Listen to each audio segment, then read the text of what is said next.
I was like half wolf rant and just wounded, dying. I don't even know what that was, but hey guys, how's it going?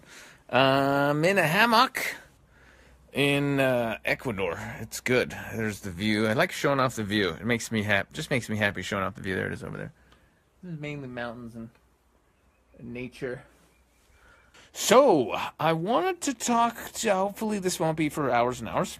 Nice to see you too, Yehuda. Hello, Arya. Yehuda, Jew. There's a Jew in the room, guys. Just be warned. There might be some selling going on. Hello, Sapir.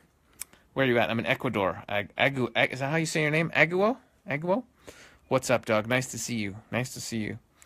So I want to talk about something really important, and it's one of those topics. It's like, it's almost becoming like a fucking, I don't know, like a catchword. Authenticity. Everyone, being authentic. It's like people, there's like fake people teaching you how to be authentic. It's really hilarious.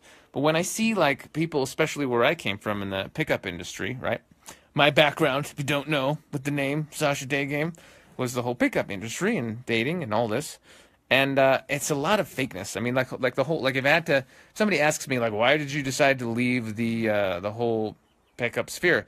It's because everybody's fake. It's fake. The dudes are fake. The chicks are fake. Everybody's fake. It's a shit show. It's really bad. And the thing that attracts women is just you being okay with yourself, right? You having a great life is just you being okay with yourself. And I had a really beautiful experience yesterday, which I wanted to share with everybody because it relates really to just being authentic. I had a really authentic experience. So I want to talk about that. So basically, I did stand-up comedy last night, which was awesome. So much fun. I had so much fun. And before last night, I did one show the week before. And then before that, I hadn't done it in forever. I don't know, man, like 6 months, a year. I can't even remember the last time I did stand-up comedy. Now, I joke around in person in my free time, but actually on stage. Now, haven't been doing it. And honestly, last week when I went on, I was kind of nervous. And, I was coming at it really with the attitude of like, oh, I want to be funny. I hope I'm funny, And I was going through jokes, and it was like I wanted to do some new jokes that I was passionate about, really excited about. But then I ended up going up on stage and doing some of my old jokes, which I know are funny, but I'm not that excited about them. And it was kind of a safe way to be. For me, that's playing it safe, doing some old material that I know is funny, But I wasn't really basically okay. So that happened last week, and the show was fine. I did fine. People liked it, but what happened last night was very interesting. I was hanging out with this dude I met in town. He's a cool dude. He'll remain anonymous for now, but he's a cool dude. I just met him randomly before the show, right? And he saw, basically we were talking for a while, and he saw as I was going to go into the show to perform, I started pacing around, and I kind of like, comics, you'll see them do this. They go into their heads, and they start, they're thinking about their jokes and the order of their jokes, and they're kind of getting a little bit nervous, a little excited, a little bit pumped up. And people have asked me in the past, like, how, after doing comedy for, 20 years now, since 97, like, do you still get nervous before going on? And my answer is always like, kind of, but not really. It's like a mix of like a little bit nervous, mainly excited, but there's always that little bit of nervous energy, right? I think that's normal for most of us, even those who are, been doing it as long as me or longer. I was a little bit, nervous. And this guy says, hey, man, I don't remember exactly what he said, but he basically said, hey, relax, it's going to be okay. And I was like, I know it's going to be okay. I've been doing stand-up comedy since fucking 97. And he goes, yeah, but you're sort of, you got ego involved. And I was like, what do you mean? He goes, well, the reason you're pacing, I could sense your energy, is that you're worried about what people are going to think. He says this to me. I'm like, dude, I'm fucking king of not giving a fuck what people think, you cocksucker. And he's like, but I can sense you're pacing around, and you're like, he sensed this slight nervous energy. And I said to him, I said, yeah, I'm a little nervous, but I'm mainly excited. And he said, dude, just don't worry about it. He said, just be. He's like, dude, you're awesome. Just be. And just accept what is. Don't worry about. Just do what you're going to do and enjoy yourself. Don't worry about that ego part, no matter how big or small it is. That is hoping that to be accepted, is hoping to be funny, is hoping that people will like me. And I really like took a moment, and I was there, and I was like, you know what, dude? Yeah, okay. I took it in. I was like, all right, yeah. And I just felt a moment of like, yeah. I mean, I know it's going to be fine. I know what I'm doing. I know I have interesting things to share, and I know on a deep level that I'm worthy, whether or not I'm funny tonight, whether or not people like my jokes or think I'm funny. I'm worthy as a human being because I'm here, and also because I've determined over lots of self work and all the things I've done in the world that I am worthy. Simply because I know. And so I really was like, okay, cool. And something in me shifted, and I was like, I'm just gonna go up and share what I want to share. Not to be funny, not to get laughs. I'm just gonna go up and share what I want to share. And that's what I did. I went up, and it was great. I mean, even though it was a small crowd, it was maybe like 15, 20 people maybe. I can say it very well was probably one of the best shows I've ever done in my life because I was just being me.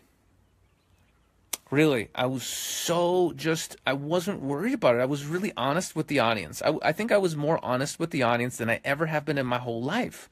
I just said, hey guys, like I'm gonna talk about some things I want to talk about. Some of it might be funny, some of it might not. Some of these are just ideas, but let's work through it together. I had that kind of attitude where I'm just like, I was just humble. I was just like me, but like not like, oh, I'm gonna be so funny. I was just like, hey man, I just want to share this stuff. Maybe you'll like it, maybe you won't like it, but I want to share it. And it was so amazing. Not just because like, yes, it was funny and the jokes were good and people liked it. Not because of that, because I just felt like I was being myself on stage. It was like a hangout with Sasha. It was just, we're all hanging out, and I happened to be holding the mic and telling stories, some of which were funny, but it was just me hanging, man. It was so great, and I really felt that because I accepted myself in that moment, just to be free and express myself, I really felt that acceptance from the audience, and it was really beautiful.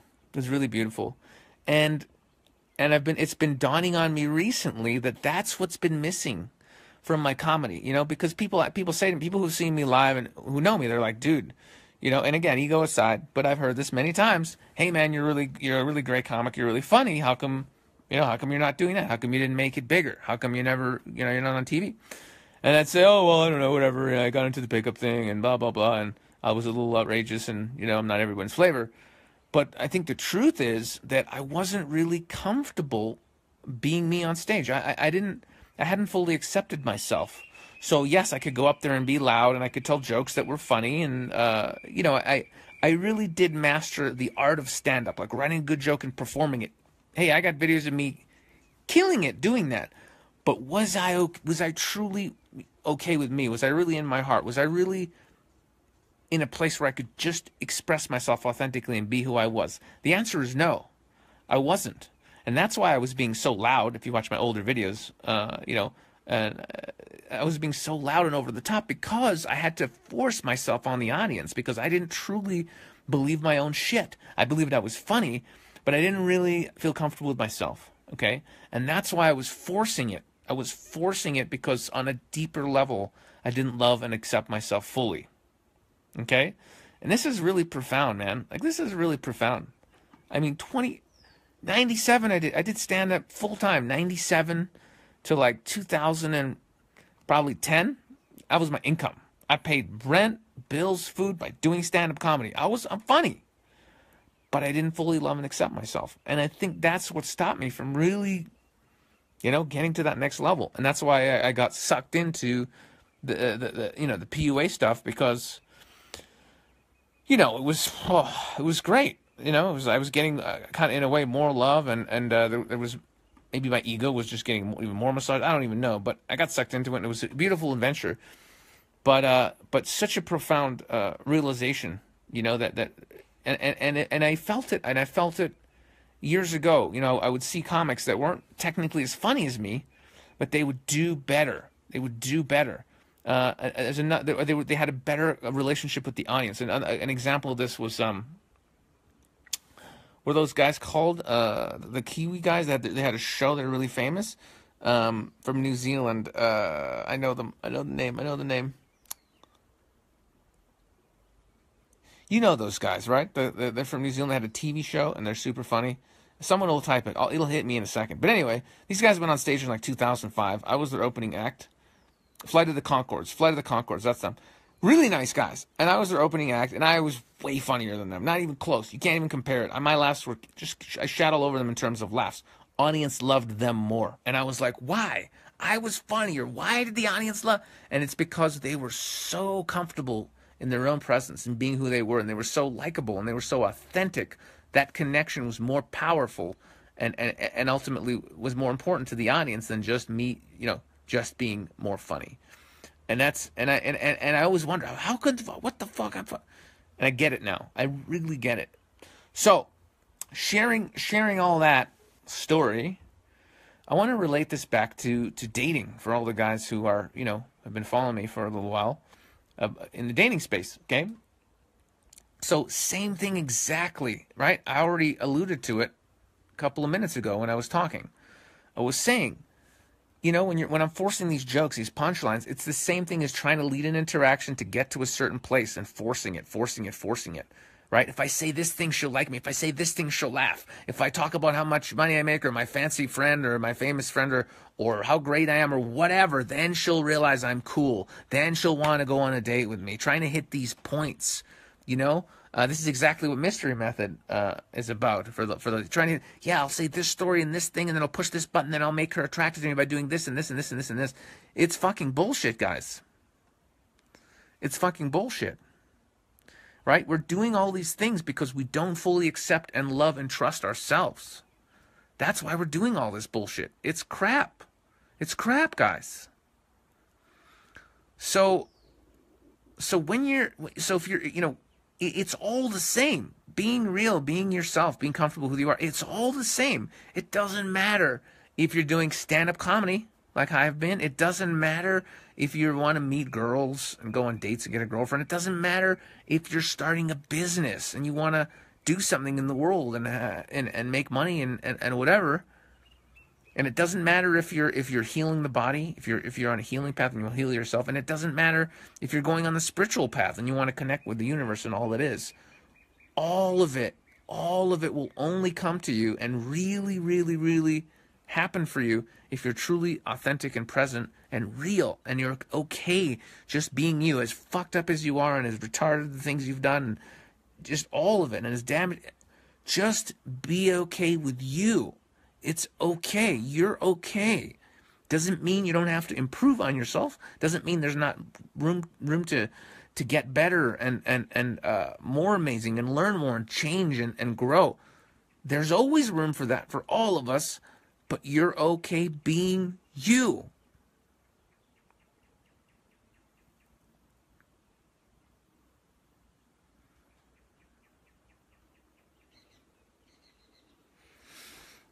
It's okay to be you.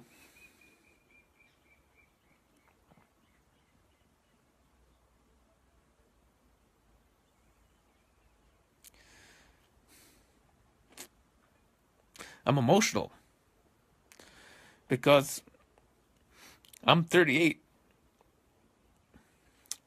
and I feel like I'm only getting okay with myself now.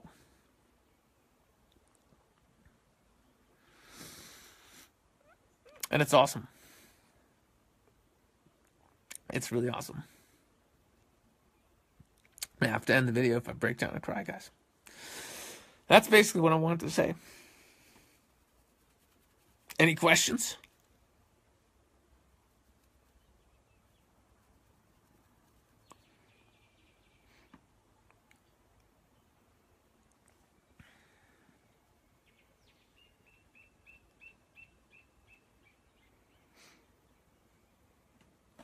That's right. I deserve thumbs up for being me. Thanks, guys. And a heart. I got a heart. Thanks, heart person. I love you too. That's a fun question. What's your opinion on becoming a monk and finding God in this incarnation? Oh, wow. A lot of love came in there. Holy shit. I guess the stream is like a minute behind because I said some shit and then a minute later it was bam, bam, bam. Well, if it's your path to if it's your path to become a monk, if that's really what you want to do, and you want to dedicate yourself to God in this life, you can. I've done that in other lives, and I definitely, God is a big part of my life now, but I'm pretty sure, and again, the more I go deeper and get to know myself, it's always changing what I think I'm doing and what I should be doing. It's always changing. But I'm pretty sure I'm a doer. You know, my friend Abby said this to me. She's like, yeah, you can go to Ecuador and sit in a cave and whatever, meditate for a few months, and you'll have a great time. But you're a doer, Sasha. You want to go out there and shake shit up and do things and kick ass. And she's right. I noticed that about myself. So I'm not going to go in a cave and be a monk. Now I might go in a cave for a week or two, maybe a month, and go deep and come out with some epic clarity. Fuck yeah, I probably am going to do that at some point. But for me, that's not my path. But if you think you just want to give your life to God, do it. Do it. There's no right and wrong. It's your journey. There's nothing wrong. Anything you want to do, if it feels right in your heart, is right. That's as simple as it is. Josh asks, what is it taking for you to get to a point where you're totally okay with yourself? I wouldn't say I'm totally okay with myself now. I'm just a lot closer to it than I was, a year or 2, 5 years ago. And it's amazing. So what is it taking? It's taken 38 years of suffering, doing things stupidly, chasing my ego, chasing girls because I thought, I'd be cool and accepted by others if I was seen with a hot girl, chasing money because I thought I'd be cool if I had lots of money, chasing business success because I thought I'd get respect if people thought I was a successful entrepreneur. That's what it took. Realizing that none of those things are going to make me love and accept myself. None of those things. Being an amazing person, knowing my purpose and following it and helping others, which is part of my purpose, well, my main one, that is what makes me fucking awesome. Not how much money I have or how successful or how many chicks I bang. Nothing. None of those things. Am I true to me and my passion in life? That's it. That's it. Nothing else. How I feel about myself. That's what matters. So, Josh, the answer is it took a lot of fucking wasting time and being a fucking stupid fuck. But that's great. And I'm happy I went through that because now I can share that with everyone else and be like, guys, don't waste your time. Don't waste your time chasing all that stuff. It's not going to do anything for you. I mean, yeah, if you want to have a business and it's in your heart to have some great business and make money and you're going to use it for good, great. Awesome. But people aren't going to like you because you have money. They're going to like you because you've done something amazing with your life. Right? That's the difference.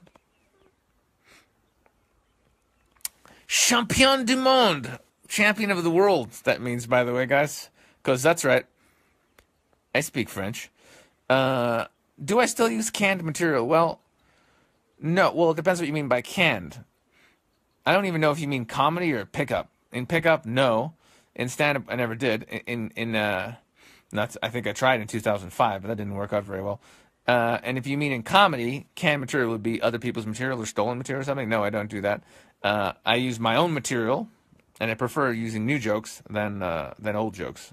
And that's the thing, because as I more accept myself, I can talk about something new and exciting that may or may not be funny, and it's okay. And before I couldn't do that. I'd have to do some of my jokes that are funny so the audience laughs and get them on board, and then I'll try some new stuff out. Now I'm just hey guys, I want to share this stuff. I don't care. So it's really fucking great. Christian.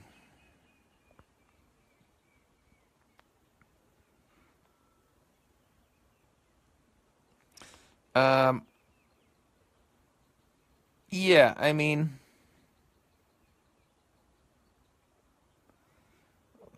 yeah, man. That's basically sums it up, dude. Yeah, accept yourself. I mean, if you do something stupid, apologize, but never apologize for who you are, right? Like if I'm, you know what I mean? Like if I have a person, like I do, I eat loud. I make orgasm noises when I eat.